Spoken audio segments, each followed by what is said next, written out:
Buenas noches, hermanos. Vamos a ver otra vez este tema de Jonás.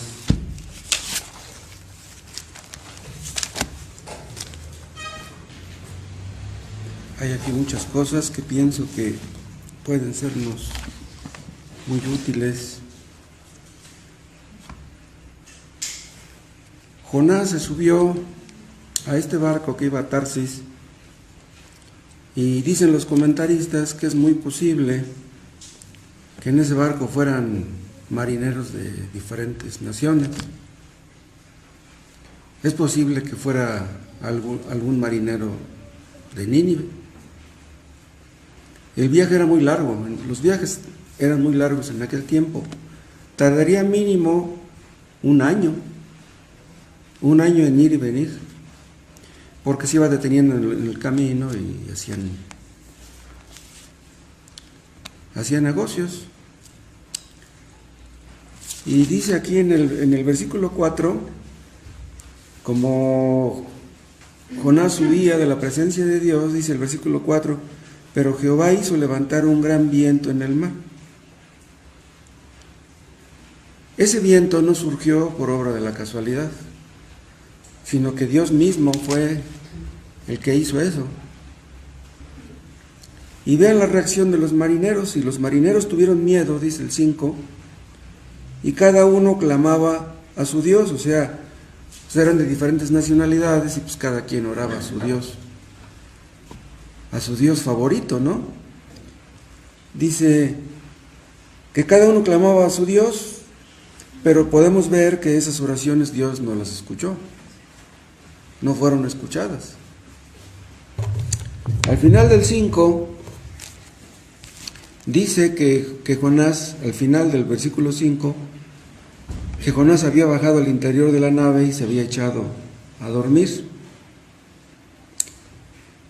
Y ya después los marineros echaron suertes, dice en el versículo 7, para ver por causa de quién había sucedido todo aquello. Y misteriosamente, curiosamente, la suerte cayó sobre Jonás. O sea, no cabe duda que Dios los guió a eso. Dios los guió a eso y los guió a que las suertes cayeran exactamente sobre Jonás. Ellos ya sabían quién era Jonás. Ya habían platicado con él. Le forman un juicio. Dice el 8. Entonces le dijeron a ellos: decláranos ahora por qué nos ha venido este mal. ¿Qué oficio tienes y de dónde vienes? O sea, quería que se los recalcara. ¿Cuál es tu tierra y de qué pueblo eres? Ya les dice en el versículo 9 que él es hebreo. Y les dice al final del 9, Dios de los cielos, que hizo el mar y la tierra. Entonces les da a entender que el Dios que levantó la tempestad era Jehová precisamente. Y reconoce su culpa en el versículo 12.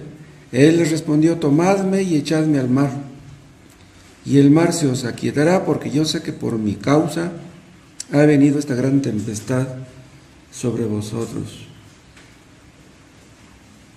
Pero vean, les dice que lo echen al mar, pero ellos no le obedecen. Al contrario, vean lo que dice el 13. Y aquellos hombres trabajaron para hacer volver la nave a tierra, mas no pudieron porque el mar se iba embraveciendo.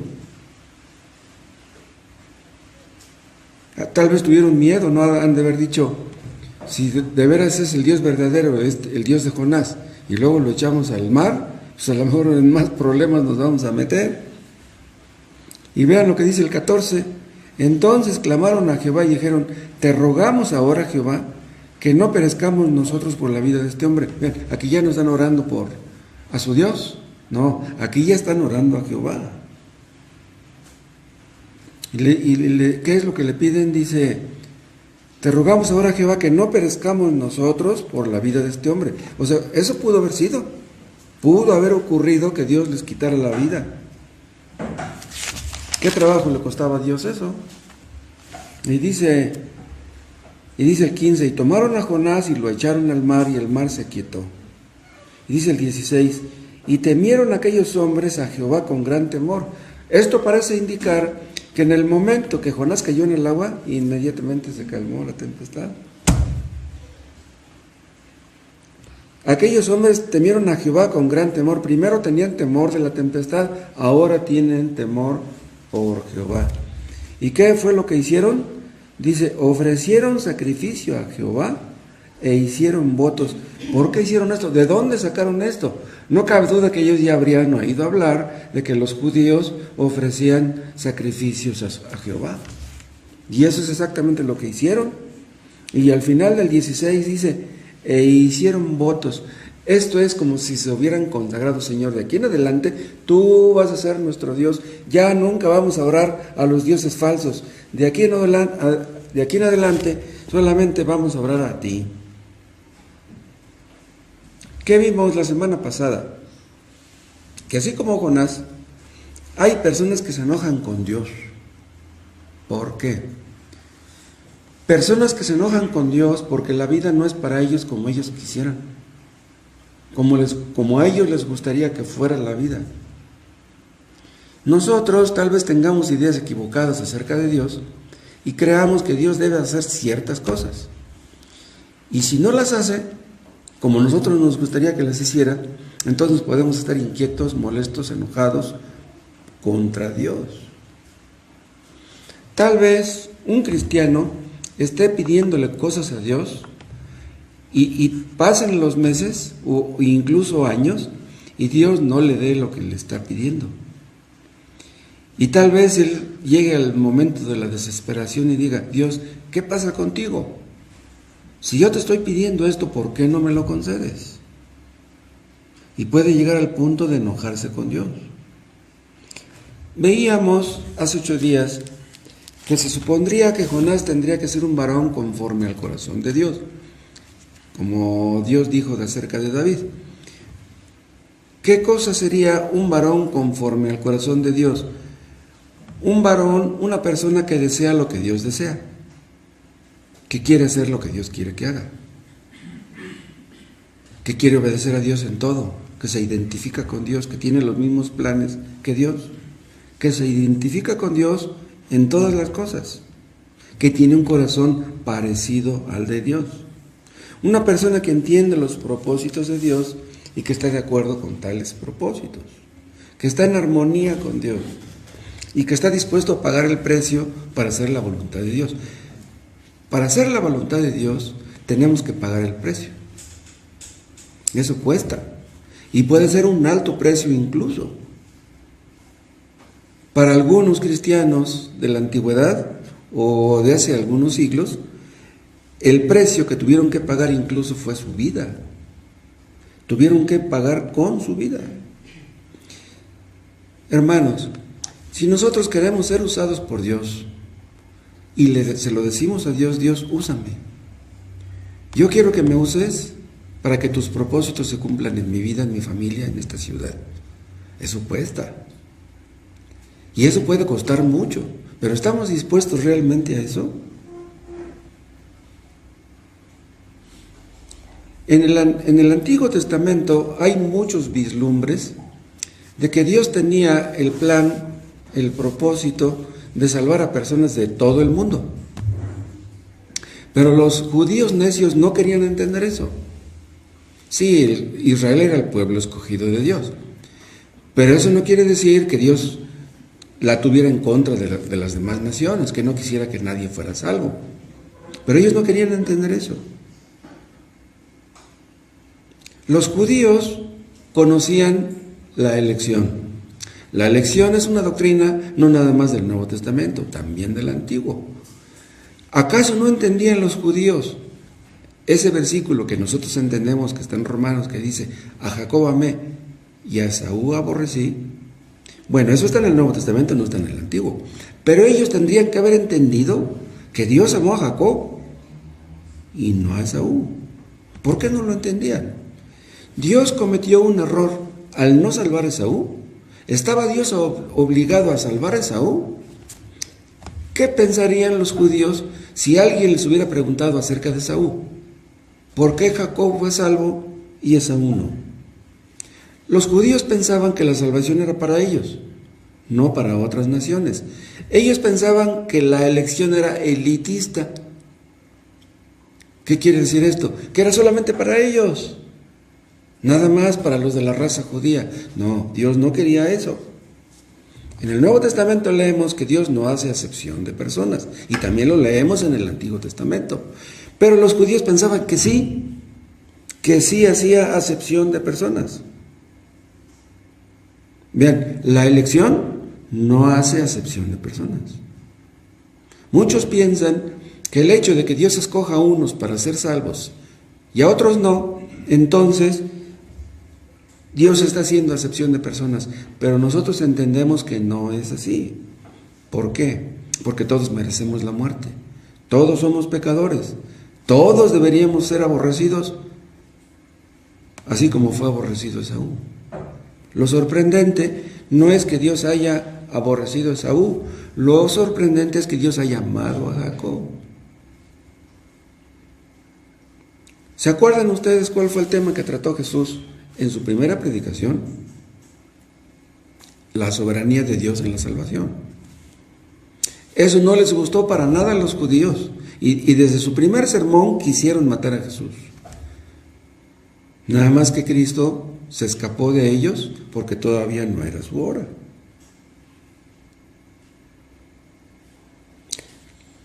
Los judíos, los israelitas, eran una nación rebelde. Y no solamente en aquel tiempo, en tiempos de Cristo para acá, siempre a través de la historia, los judíos han sido así. Vimos cómo termina este libro de Jonás. Dios está enojado con el profeta. ¿Por qué se enojó Jonás con Dios? Porque Dios tiene misericordia. El hecho de que Dios tenga misericordia debiera darnos gusto a todos, porque si tiene misericordia de unos, pues puede tener misericordia de nosotros también. Jonás conocía los atributos de Dios. Jonás conocía los propósitos de Dios, pero no está de acuerdo con eso. Los marineros se espantan del trato que Dios da a su profeta. ¿Y cómo reaccionaron? Acercándose a Dios. Brínquense hasta el capítulo 4 y vean cómo dice en el versículo 4:7. Pero al venir el alba del día siguiente, o sea, ya está bien contento por su calabacera, ¿no? La calabacera pues, es una planta muy alta que tiene muchas hojas y que te da mucha sombra. Pero al venir el alba del día siguiente, Dios preparó un gusano, el cual hirió la calabacera, la dañó y se secó. Entonces, estaba tan contento y de repente, ¡pum!, ya se le acabó su sombra. ¿Y cómo reaccionó por esto Jonás? Dice el 8. Y aconteció que al salir el sol, preparó Dios un recio viento solano, y el sol hirió a Jonás en la cabeza, y se desmayaba y deseaba la muerte. ¿Por qué deseaba la muerte? Porque estaba enojado por la calabacera. Aquí pueden ustedes ver que Jonás tenía prioridades equivocadas. ¿Hasta qué punto, hermanos, escuchen esta pregunta, puede vivir un cristiano con las prioridades equivocadas? Tal vez no nos damos cuenta. Tal vez nosotros tenemos prioridades que no son las correctas. Si Dios nos ha salvado, somos responsables de hacer la voluntad de Dios. Esa es nuestra responsabilidad principal, hacer la voluntad de Dios. Dios nos ha salvado no para que Él haga nuestra voluntad, sino para que nosotros hagamos la de Él. Esta calabacera, Dios la levantó, pum, de repente, y de repente la consumió. Pero esta calabacera nada tenía que ver con la misión que Dios le había dado a Jonás. ¿Cuál era su misión? Que fuera a Nínive a predicarles a los ninivitas. ¿Por qué? Porque Dios quería salvar a los de Nínive. Entonces esta calabacera no tenía ninguna importancia. Dios la levantó nada más para darle una lección a su profeta. Pero Jonás estaba más preocupado por esta calabacera que por las almas inmortales de los ninivitas. Es increíble esto. Pero vean, nosotros tal vez seamos duros en juzgar a Jonás, pero pudiéramos estar cometiendo el mismo error que Jonás. ¿Por qué? Si nosotros estamos bien metidos en los asuntos de esta vida, nos importa nuestra casa, nuestra familia, nuestro trabajo, estamos interesados en cosas que tal vez no tienen tanta importancia y lo más importante lo descuidamos, entonces estamos en problemas. Pudiera ser, hermanos, que estemos perdiendo de vista lo más importante. Bien, no estoy diciendo que nuestro trabajo no sea importante, claro que lo es. Nuestra familia es importante, tenemos posesiones, son importantes, pero la obra de Dios no lo es.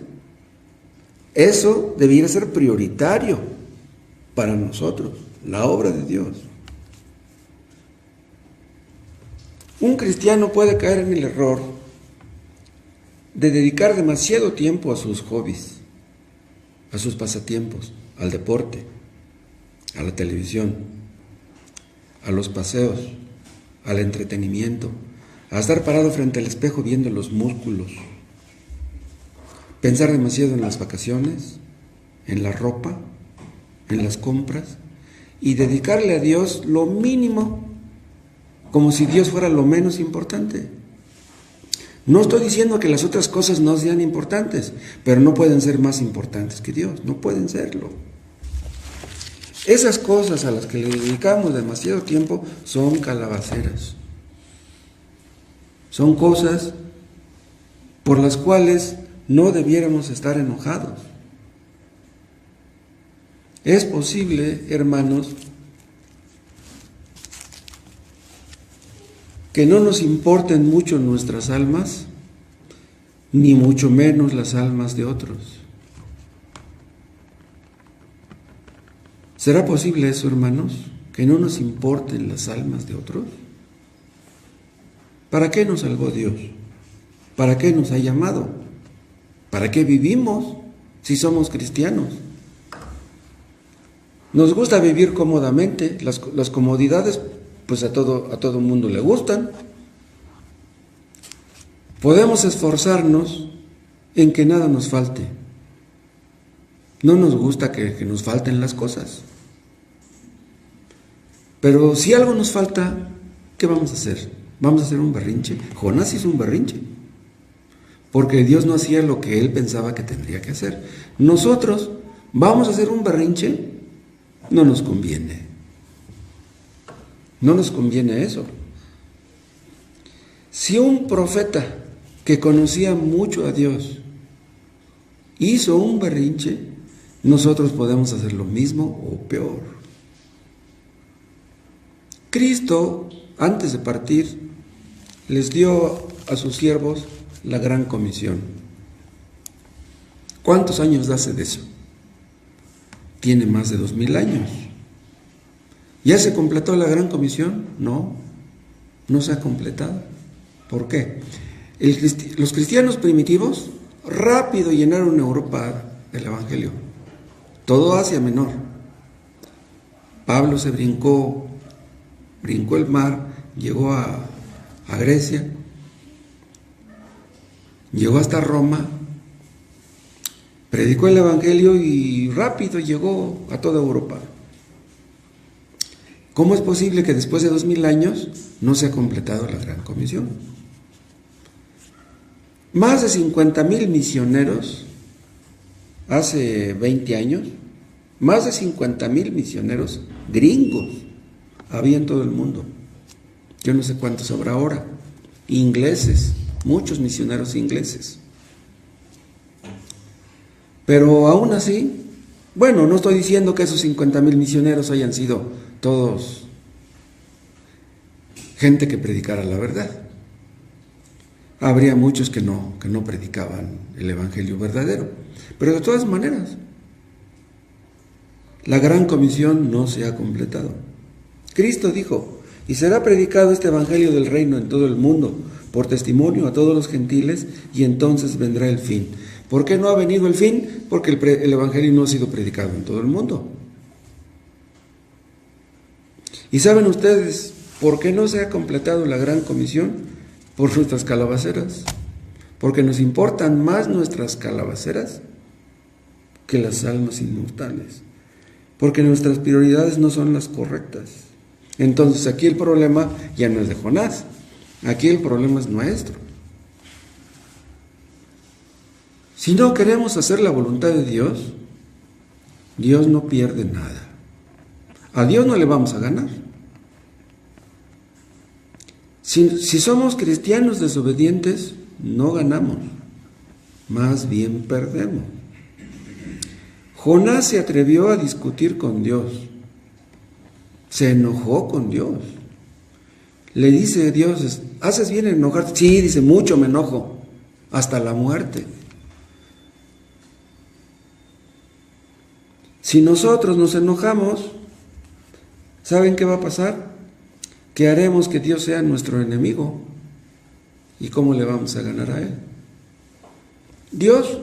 Nosotros creemos en un Dios soberano, en un Dios que mueve los mares, los vientos, las calabaceras, los hombres, los profetas, que tiene los grandes peces aquí. Él es todopoderoso, contra Él no podemos. ¿Cómo le vamos a ganar? Todos los que se ponen en contra de Dios están destinados a perder. Dios no puede ser resistido. No podemos estorbar su obra. Si Dios tiene unos propósitos y nosotros tenemos otros, si Dios tiene planes y esos planes no son los nuestros, nosotros ya sabemos cuáles son los que se van a cumplir. No van a ser los nuestros, créanme. Dios nunca se ve en dificultades por la necedad de sus siervos. Dios tiene planes y Él no los va a cambiar. Oye, Señor, pero no. Mis planes son mis planes. Y no los voy a cambiar porque tú hagas un berrinche. Él es el inmutable. Él no puede cambiar de planes. Nosotros, cuando tenemos problemas, decimos: ¿cómo lo voy a hacer con este problema? Podemos andar caminando para allá y para acá, no sabemos qué hacer por el problema. Pero Dios no está así. Dios no hace eso. Dios nunca está confundido. Dios nunca tiene dudas o temores, etc. Dios nunca se preocupa. Dios nunca tiene dudas, nunca está confundido. Él sabe lo que va a hacer y créanme, lo va a hacer. Díganme, ¿podemos nosotros manipular a Dios? ¿Podemos obligarlo a que cambie de opinión? Imposible. Hay pastores que enseñan a la gente a manipular a Dios. Dicen: mira, si tú quieres una pareja, dile cómo la quieres. Con ojos verdes, con ojos azules, que tenga dinero, que esté alto, que esté guapa. Tú dile a Dios cómo la quieres y Dios te la va a dar. No. ¿Quieres un coche? Pues dile de qué marca, de qué modelo, de qué color, y Dios te va a dar el coche que tú quieras.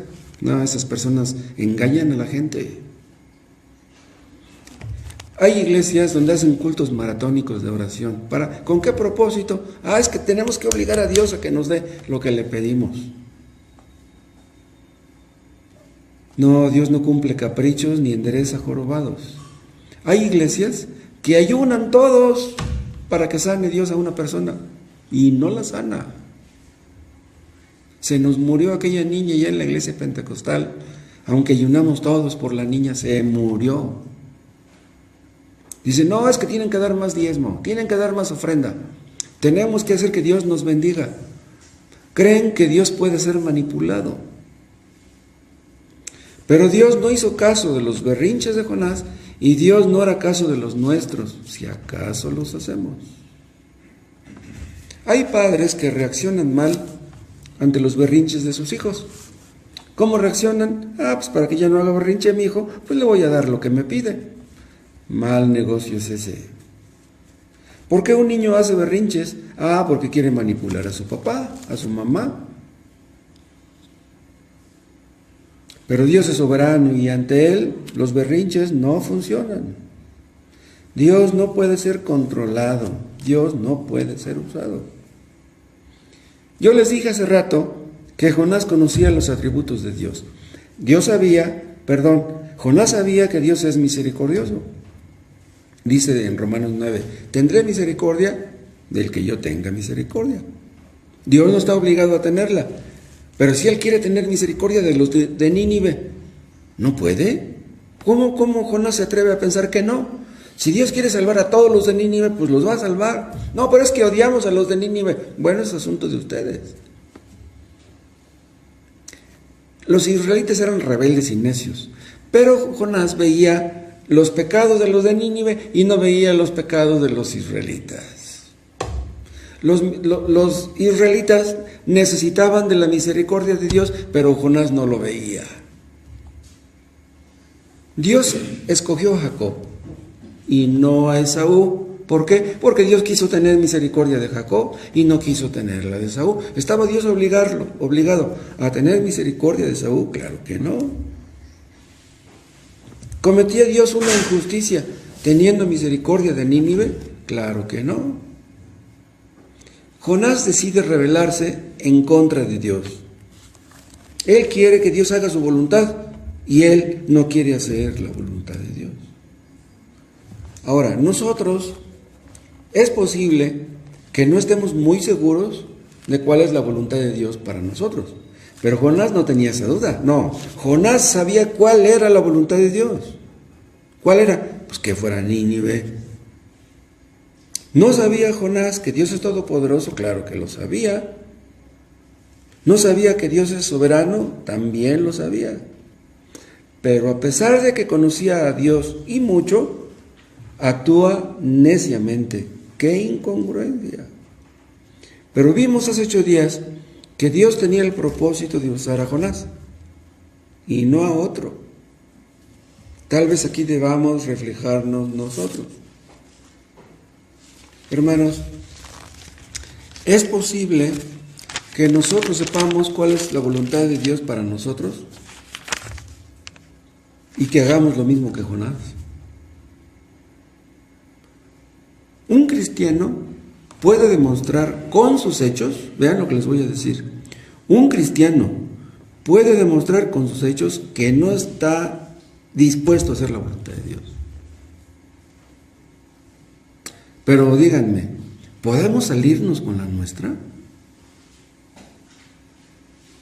Jonás fue tragado por el gran pez, pero no escarmentó. Porque lo vemos acá en el capítulo 4, otra vez de necio, enojándose con Dios. Entonces, ¿de qué sirvió que lo tragara el gran pez y que luego lo vomitara en la playa? Al final del capítulo 1 le dice a Dios, pagaré lo que prometí, pero no está pagando lo que prometió. No está obedeciendo a Dios de todas maneras. Sigue de necio. Después ve que los de Nínive se arrepienten. Si él está viendo que ya se arrepintieron, él debería estar bien contento, pero no, sigue enojado y está ahí abajo de su calabacera a ver qué va a suceder.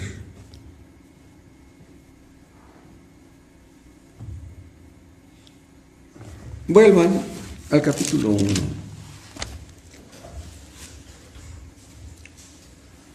Dice el versículo 4. Pero Jehová hizo levantar un gran viento en el mar, y hubo en el mar una tempestad tan grande que se pensó que se partiría la nave. Yo supongo que esto fue algo parecido a un huracán, ¿no? El viento soplaría tan fuerte que las olas se levantaban muy alto.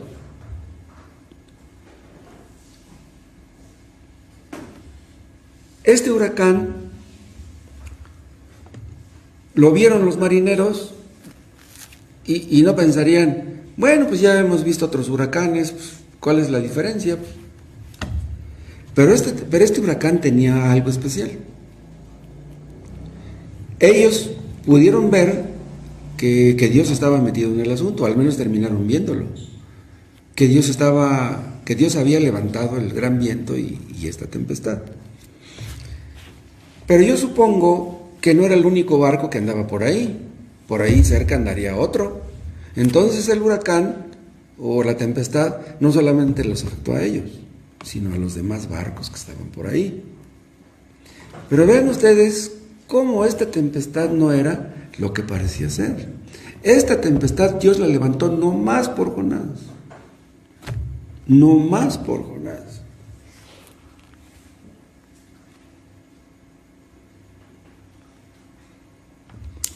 Los otros barcos, los marineros de los demás barcos, pues también se asustarían, ¿no? Al ver el problema este. Pero ellos nunca entendieron qué fue lo que ocurrió. Los únicos que pudieron entenderlo fueron Jonás y los marineros que iban en este barco. Los marineros y el capitán de este barco donde iba Jonás, ellos no tenían ninguna culpa en esto. Este huracán fue levantado nada más por Jonás. O sea, los demás no pudieron decir, ay, es por nuestro pecado que Dios mandó este huracán. No, fue por el pecado de Jonás, no por el pecado de los otros.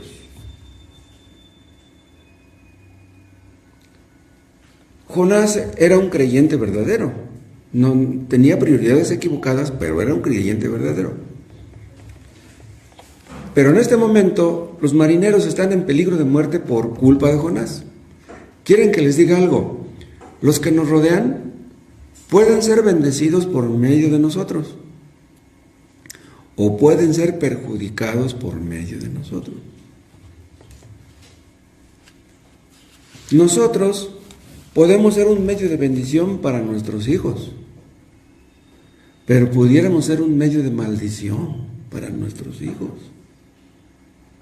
para nuestros vecinos, para nuestros paisanos.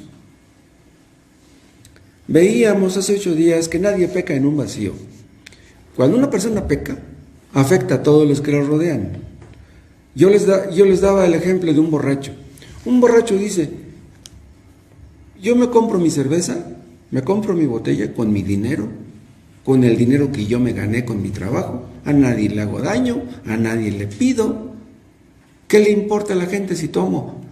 Cada vez que una persona peca, siempre afecta a los que le rodean, siempre. Acuérdense de Acán. Acán robó. ¿Quién es el que merecía la muerte? Acán. ¿Saben ustedes cuántos murieron por culpa del pecado de Acán? 36 personas. Su esposa, sus hijos y todos los que estaban cerca de él, 36 personas. Eso está en el capítulo 7 de Josué. ¿Qué culpa tenían todos los demás? ¡Wow! Y Dios dio la orden de que todos aquellos murieran. El apóstol Pablo dice en una parte, no me acuerdo en cuál, acerca de los pecados que afectan a toda la iglesia, que afectan a su paz, a su unidad, a su santidad, a su utilidad. El pecado de un cristiano afecta a toda la iglesia. Cuando un cristiano peca, nadie se da cuenta. Cuando Acán pecó, nadie se dio cuenta. Él era el único que sabía dónde estaba escondido el lingote de oro aquel y aquel manto babilónico. Pero su pecado afectó a todo el pueblo. Si nosotros pecamos, afectamos a todos nuestros hermanos. Una persona que se hace miembro de una iglesia cristiana verdadera puede ser un medio de bendición para todos los demás o puede ser un medio de maldición.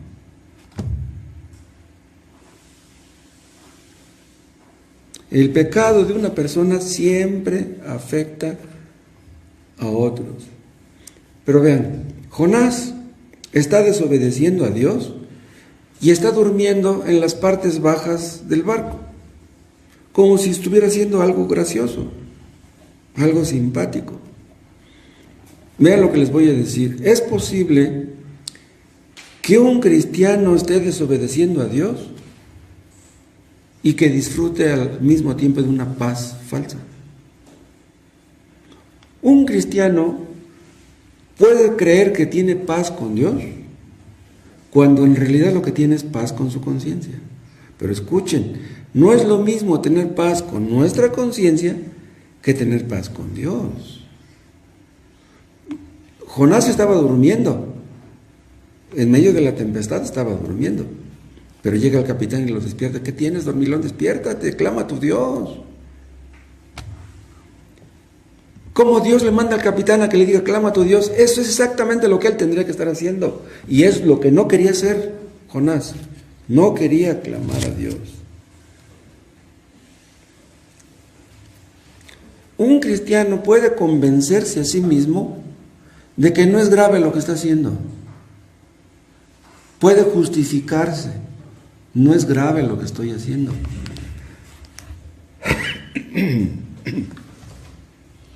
Pero el hecho de que creamos que no es grave, eso no quiere decir que no lo sea.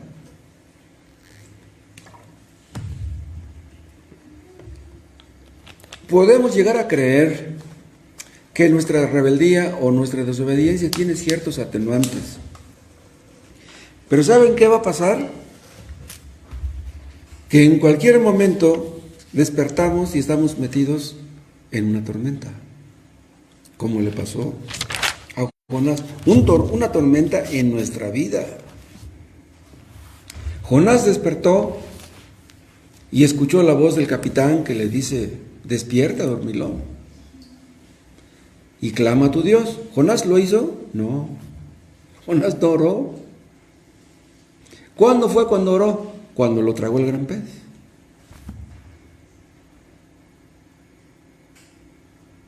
Y esto nos indica, ¿saben qué? Que una persona que no se arrepiente no puede orar. Si tú no estás dispuesto a dejar tu pecado, no puedes orar. Y aunque ores, Dios no te escucha. Hay personas que definitivamente no pueden orar. Un inconverso no puede orar en verdad. Una persona puede tratar de orar y puede sentirse impotente de no poder hacerlo y ponerse a llorar. Pero el hecho de que llore no garantiza de que esté orando realmente. Las lágrimas no significan gran cosa. Supongamos que cuando el capitán le dijo a Jonás, clama a tu Dios, él lo hubiera hecho.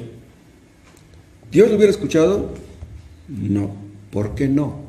Porque no estaba dispuesto a hacer la voluntad de Dios. Un cristiano que no está dispuesto a hacer la voluntad de Dios, Dios no lo escucha. ¿Somos contrarios a sus planes? ¿Andarán dos juntos? Si no estuvieran de acuerdo, no se puede. Para que Dios nos escuche, tenemos que estar de acuerdo. Los marineros echaron suertes y las suertes cayeron sobre Jonás. Le hacen el juicio y vean lo que les dice en el versículo 8, Jonás 1:8. Entonces le dijeron ellos, decláranos ahora por qué nos ha venido este mal. ¿Qué oficio tienes y de dónde vienes? ¿Cuál es tu tierra y de qué pueblo eres? Y él respondió, soy hebreo, el soberano de los reyes de la tierra.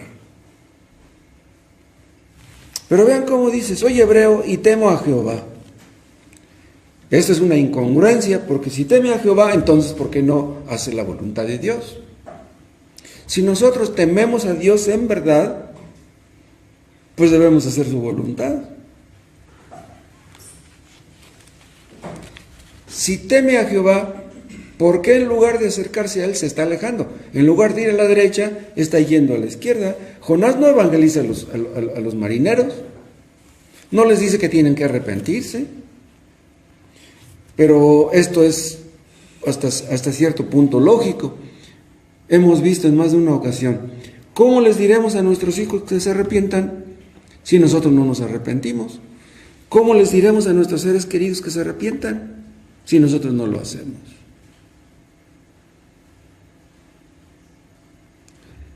Dicen algunos comentaristas que es posible que alguno de los marineros que iban en este barco fuera de Nínive. Como Jonás odiaba a los de Nínive, ¿cómo iba a evangelizar a un marinero de Nínive? Les dice que él teme a Jehová, que hizo los cielos y el mar. Es lo que dice en el versículo 9. Y vean la reacción de ellos en el 10. Y aquellos hombres temieron sobremanera. Vean, mejor ellos temen que Jonás. Y le dijeron, ¿por qué has hecho esto? Porque ellos sabían que huía de la presencia de Jehová, pues él se lo había declarado. Este temor que tienen ellos no es por el huracán.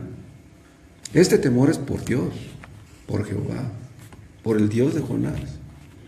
O sea, entonces les cae bien el 20 que Dios envió este huracán nomás por causa de un profeta rebelde. ¡Qué tremendo! Dios levantó un huracán nomás por un hombre. Entonces miran a Jonás y tienen temor por él también. Estos marineros se acercan a Dios nada más de ver cómo Dios trata con su profeta rebelde. Nunca habían visto algo parecido en sus religiones falsas, con sus dioses falsos. Este temor que sienten ellos, ¿saben de dónde salió? Del Espíritu Santo. De que ellos tuvieron un cierto conocimiento del Dios verdadero. Eso es algo que Dios puede conceder a ciertas personas así.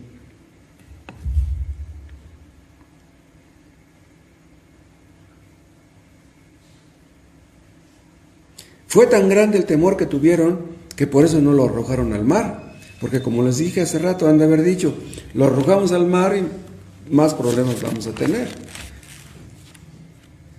Por eso dice en el 13, y aquellos hombres trabajaron para hacer volver la nave a la tierra, en lugar de echarlo al mar. Pero ya después lo echan al mar y es cuando el mar se aquieta.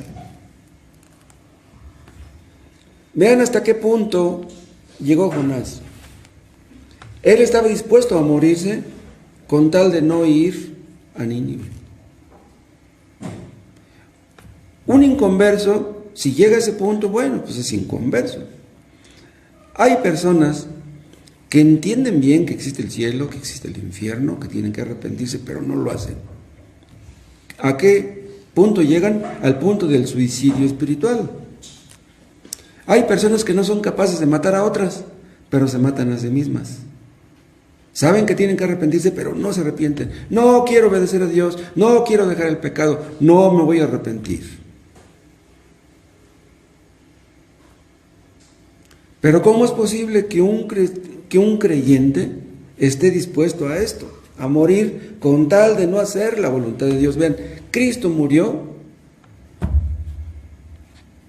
prefirió morir que desobedecer a Dios. Pero Jonás prefirió lo contrario. Prefiero que me maten a que yo obedezca a Dios. Y Jonás, yo les dije hace rato, representa a Israel. Dios le quitó la vida a 6 millones de judíos, pero obedecer nunca. Estos marineros hacen lo posible por salvar a Jonás y por salvarse ellos mismos, pero Jonás prefiere morirse. Estos marineros están actuando mejor que Jonás, es increíble. ¿Cómo es posible que los paganos que nos rodean se comporten mejor que nosotros? Estos marineros se humillaron, se arrepintieron, ofrecieron sacrificios, oraron e hicieron votos, exactamente lo que Jonás tendría que haber hecho. Pero él no quiere obedecer. Es posible, déjenme decirles, que Dios use a personas que no son cristianas para atraer a algunos a la salvación, o a personas que son medio cristianos, que son medio salvos, para salvar a otros, y no a los creyentes verdaderos. Pero ¿cómo es posible? ¿No queremos que Dios nos use a nosotros? Una vez escuché a uno decir, dice, fulano de tal me habló de la soberanía de Dios, me habló de la gracia de Dios, dice, pero después me di cuenta que él no creía en eso. O sea, le hablaron de la soberanía de Dios a un inconverso y terminó creyendo, pero el que habló de la soberanía de Dios no creía en eso. ¿Cómo es eso? Qué incongruentes podemos llegar a ser de veras. Estos marineros, ¿cómo iban a creer en el Dios de Jonás viendo a Jonás? No, Jonás estaba actuando como un necio. Los que nos rodean, ¿creerán en nuestro Dios viéndonos como somos?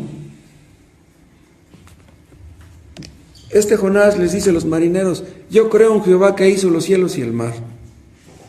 Han de haber pensado: tú crees en un Dios que hizo los cielos y el mar y no quieres obedecerle.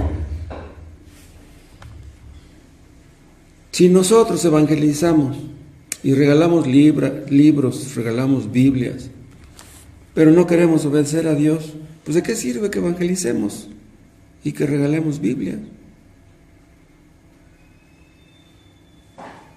Estos marineros oyen hablar del Dios verdadero, se espantan, oran, claman y prometen obedecer. Dice al final del 16: y ofrecieron sacrificio a Jehová e hicieron votos. ¿Cómo es que hicieron un sacrificio a Jehová? ¿De dónde sacaron eso? Ellos ya habían oído hablar del Dios verdadero. Cuando vieron que el mar se calmó, ellos entendieron que realmente Dios había levantado la tempestad y que Él mismo la calmó. Entonces entendieron que efectivamente Él era el que hizo los cielos y el mar.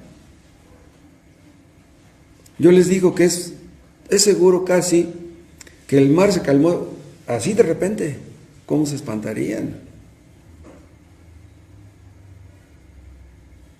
Pero aquí pueden ustedes ver que ellos se convirtieron y que ellos se convencieron. No basta con que ustedes se convenzan, tienen que convertirse. No basta con que tengan temor. Estos marineros tuvieron temor, pero junto con el temor vino la convicción y vino la oración y vino el arrepentimiento y vino el sacrificio. O sea, ellos entendieron que solamente por medio de un sacrificio podemos acercarnos a Dios. Faltaban miles de años todavía para que viniera Cristo. Más de 1000 años faltaban para que viniera Cristo, pero ellos entendieron que alguien tendría que pagar por ellos. El arrepentimiento verdadero, lo mismo antes que ahora, siempre se basa en que alguien muera por nosotros. Tú mereces la muerte. Dice el apóstol Pablo que sin derramamiento de sangre no se hace remisión. Dios te perdona no porque te arrepientas. Somos salvos no por el hecho de que nos arrepintamos. El arrepentimiento tiene que estar basado en la sangre de Cristo derramada en la cruz. Fuera de eso, no hay arrepentimiento que valga, porque podríamos decir que los budistas se arrepienten, los musulmanes se arrepienten. No, el asunto es que nos arrepentimos en base a la muerte de Cristo en la cruz. Aquellos marineros sabían que los judíos ofrecían sacrificios al Dios de Israel. Entonces dijeron: nosotros vamos a hacer lo mismo. Y ellos prometieron votos. ¿De dónde sacaron eso? O sea, se entregaron a Dios, se entregaron a Jehová para que fuera su Dios. Ellos, estos marineros, estuvieron dispuestos a hacer la voluntad de Dios, lo que Jonás no estaba dispuesto a hacer. Vean lo que le dicen en el 14. Entonces clamaron a Jehová y dijeron: te rogamos ahora, Jehová, que no perezcamos nosotros por la vida de este hombre, ni pongas sobre nosotros la sangre inocente, porque tú, Jehová, has hecho como has querido. Vean, se entregaron a Jehová después que calmó la tempestad, no antes. Vean, esto es importante. ¿Por qué? Se entregaron a Jehová después que calmó la tempestad. Bien, hay personas que están en un edificio alto y de repente hay un terremoto y el edificio se mueve y tienen miedo de morirse. Señor, perdóname, yo te prometo que me sacas de esto, te prometo que te voy a servir. Y se calma el terremoto y no se mueren y se olvidan de Dios, se olvidan de la promesa que hicieron. Pero estos marineros no. Después de que se calmó, se entregaron a Dios. Hay personas que se arrepienten supuestamente de sus pecados, que se arrepienten entre comillas, cuando van en un avión y de repente, ¡pum!, sienten que se van a morir. Se arrepienten, pero ya después, cuando ya no se mueren, ya se olvidan de su oración. ¿Saben ustedes que hay pilotos cristianos? Que cuando el avión se mete en una bolsa de, ¿cómo le dicen? En una turbulencia, el avión se hace así y sienten que se van a morir todos. Hay pilotos que son cristianos y les hablan a todos. ¿Saben qué? Vamos a orar. Les dicen a todos, vamos a orar, y ahí están todos orando.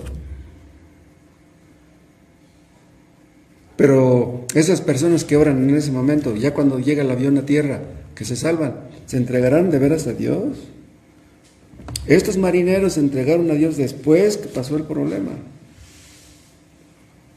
¿Cómo estarían de impresionados estos marineros viendo cómo Dios trataba con Jonás?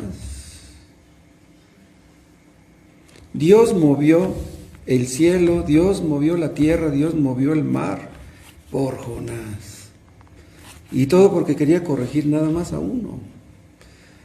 O sea, estos marineros vieron cómo Dios disciplina a sus hijos.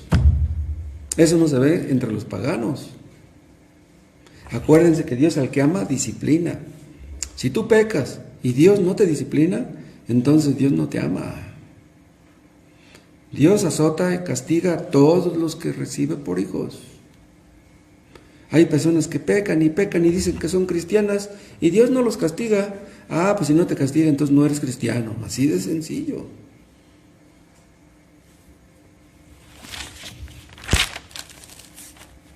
Que Dios nos conceda, hermanos, que podamos ser misioneros de veras. No que tengamos que ir a África o a Asia a evangelizar. Que seamos misioneros. Acuérdense que todos somos llamados a ser misioneros. Los misioneros ahora son los que evangelizan. Todos somos llamados a evangelizar. ¿Será posible, hermanos, que no movamos ni un dedo para servir a Dios? ¿Será posible que no queramos la salvación de nadie? ¿No hagamos nada porque las almas se salven? Acuérdense que el hermano Tomás, cuando llegó a México, él quería que fuéramos una iglesia misionera. ¿Es posible que el hermano Tomás ame más a México que nosotros? ¿Cuánto fruto ha llevado el trabajo del hermano Tomás aquí en México? Pues él es extranjero, tuvo que dejar a su familia allá, a sus paisanos, a sus amigos, su cultura. Tuvo que venir a México. En un principio se las dio bien duras. Y nosotros que somos mexicanos, ¿no nos importan nuestros paisanos?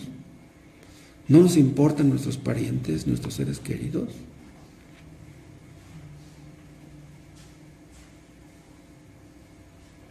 Que Dios nos conceda, hermanos, que seamos ganadores de almas. Dios quiera que estos temas de Jonás que vimos hace muchos años y que estamos viendo ahora nos concienticen acerca de nuestro deber de evangelizar. Si los demás se pierden, nos da gusto. Se nos muere un ser querido, se nos muere un pariente, pues ya se murió. Se fue al infierno, bueno, pues ya se fue. Que Dios nos ayude, que nos dé un corazón de carne, que nos dé dolor por los que se pierden. Padre, perdónanos, hemos sido tan insensibles, no nos hemos identificado con tus planes ni tus propósitos. Padre, enséñanos a pensar como tú piensas, a ver a los que se pierden como que en verdad se pierden, como que van al infierno. Aumenta nuestra fe acerca de estas cosas y nuestro amor por los que nos rodean, y líbranos de callar, Padre, cuando tenemos que estar hablando. Perdónanos, Padre, porque muchas veces lo hemos hecho, pero ayúdanos a ser diferentes y a usar esta pandemia, Padre, para poder buscar la salvación de los que nos rodean. En el nombre de Jesús. Amén. Padre, te pedimos otra vez por nuestra hermana Alicia.